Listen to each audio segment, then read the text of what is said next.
မင်္ဂလာပါရှင်ဒီနေ့တော့ပုံမှန်ဟင်းတွေထက်ကိုအရသာထူးကဲပြည့်စုံတဲ့စီတုတ်ဟူဟင်းလေးချက်စားပါတယ်ရှင်ဟင်းလေးရဲ့ပုံစံကကြည့်ရတာမခမ်းနားပေမဲ့အရသာကတော့အရန်အုံမှာထူးခြားပြည့်စုံတဲ့ဟင်းလေးတစ်ခွက်ဖြစ်လို့ချက်စားကြည့်ပါရှင်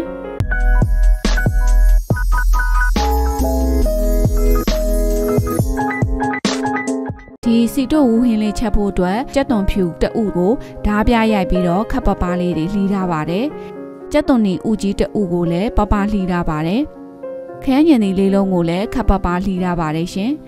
။ငရုတ်သီးစိမ်းကိုတော့12တောင်လောက်သုံးထားပါတယ်။အဆက်ကြရင်ပို့ထည့်လို့ရပါတယ်။ဒီငရုတ်သီးစိမ်းလေးတွေကိုအလဲကနေဓားလေးနဲ့ခွဲပေးထားပါတယ်။အဆက်မကြိုက်ဘူးဆိုရင်လည်းငရုတ်သီးစိမ်းမထည့်ဘဲနဲ့ချက်လို့လည်းရပါတယ်ရှင်။စီတုတ်ဟူကိုတော့တထုံသုံးထားပါတယ်စီတုတ်ဟူရဲ့အရွယ်စားလေးမှန်းလို့ရအောင်လို့ထမင်းစားစုံလေးနဲ့ရှင်ပြီးတော့ပြထားပါတယ်ဒီအတုံးရွယ်စားကဆိုလို့ရှိရင်ထမင်းစားစုံနဲ့တစွန်းစာလောက်တော့ရှိပါတယ်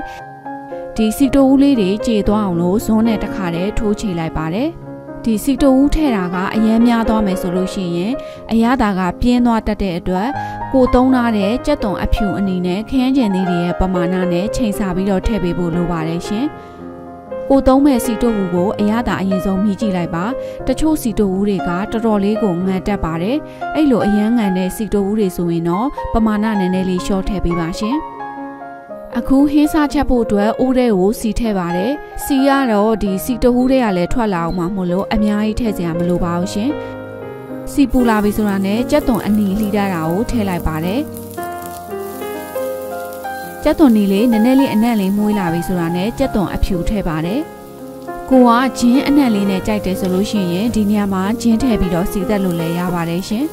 ။ကြက်သွန်အဖြူနီလေးတွေနည်းနည်းလေးမွေးလာပြီဆိုတာနဲ့စနွဲမုတ်လေးထည့်လိုက်ပါတယ်။ပြီးပြီဆိုတာနဲ့ငရုတ်သီးအစိမ်းမုတ်ထည့်ပါတယ်။စီတိုဦးထဲမှာလည်းငရုတ်သီးအစိမ်းမုတ်ပါပြီးသားဖြစ်တဲ့အတွက်အများကြီးထည့်စရာမလိုပါဘူးရှင်။ဒီငရုတ်သီးမုတ်ရဲ့အစိမ်းနှံလေးပျောက်သွားအောင်လို့နည်းနည်းလေးမှွေပြီးပြီဆိုတာနဲ့ခရမ်းကျင်သီးလေးတွေထည့်လိုက်ပါတယ်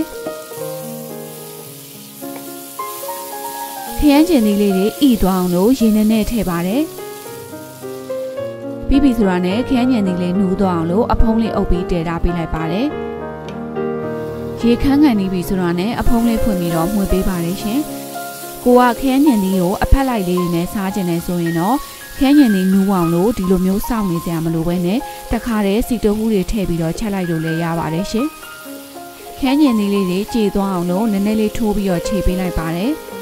အခုလိုမျိုးခရမ်းညင်လေးတွေတော်တော်လေးကြေသွားတဲ့အနေထားရောက်ပြီဆိုရင်တော့ခုနတုန်းကခြေထားတဲ့စီတုတ်ဟူလေးတွေထည့်လိုက်ပါတယ်ရှင်ဒီစီတုတ်ဟူကလည်းငပိလိုမျိုးပဲကြိုက်တဲ့သူအတွက်ဆိုရင်သူ့ရဲ့အနံ့ကအရန်ကိုမွေးတယ်ဆိုပေမဲ့မကြိုက်တဲ့သူအတွက်ဆိုရင်တော့သူ့အနံ့ကတော်တော်လေးကိုနန်းတယ်လို့ခံစားရပါတယ်။စီတိုဟူးလေးတွေနဲ့ခရမ်းကျင်သီးအနှစ်ကလေးတွေနှံ့ဆက်သွားအောင်လို့မှွေပေးလိုက်ပါတယ်။ပြီးပြီဆိုတာနဲ့ဒီအလဲကခွဲထားတဲ့ငရုတ်သီးစိမ်းလေးတွေထည့်လိုက်ပါတယ်ရှင်။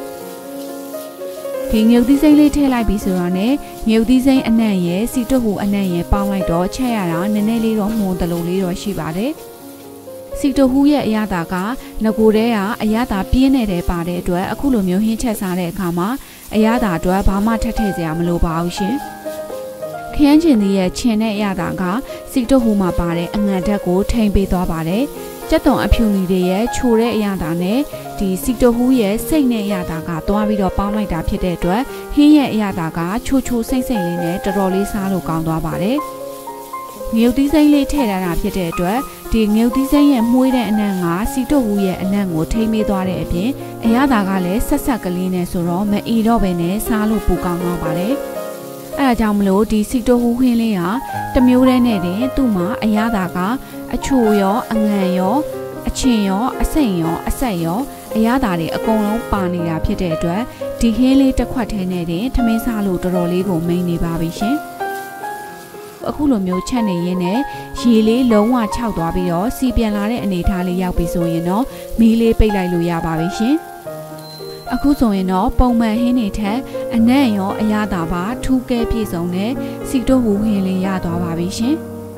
ကျမဆိုရင်လည်းဒီစီတုတ်ဟူကိုဒီတိုင်းစားလို့ရှိရင်မစားတတ်ပါဘူးသူ့အနံ့ရောအရသာရောကဘလို့မှမသိဘူးဆိုပြီးတော့စီတုတ်ဟူကိုလုံးဝမကြိုက်ပါဘူးဒါပေမဲ့အခုလိုမျိုးဟင်းလေးချက်စားလိုက်တော့ကျမလိုစီတုတ်ဟူမကြိုက်တဲ့သူတောင်မှဒီဟင်းလေးကိုတော်တော်လေးကိုခရင်တွေ့ပါတယ်ရှင်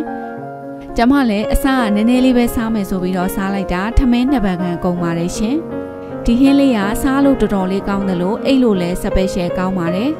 အဲ့ဒါကြောင့်သွေးတိုးသမားတွေဆိုရင်မစားပါနဲ့နော်သွေးတက်ပါလိမ့်မယ်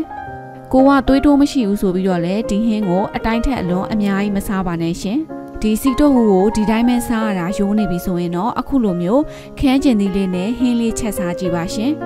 တနေ့ဘာဟင်းချက်ရမလဲလို့စဉ်းစားခက်နေတယ်ဆိုရင်တော့အခုလိုမျိုးပုံမှန်ထက်အရသာထူးကဲပြည့်စုံတဲ့စီတိုဟူဟင်းလေးချက်စားကြည့်ပါရှင်အခုလိုမျိုးအိမ်မှာပဲအလွယ်တကူချက်စားလို့ရတဲ့ဟင်းချက်နည်းလေးတွေဇက်တိုက်တင်ပေးနေတဲ့ကျမရဲ့ဖြူ home cooking channel လေးကိုလည်း subscribe လေးလုပ်ပြီးအားပေးခဲ့ဖို့ဖိတ်ခေါ်ပါတယ်ရှင်ဗီဒီယိုလေးကိုအဆုံးထိကြည့်ရှုပေးလို့အထူးပဲကျေးဇူးတင်ပါတယ်ရှင်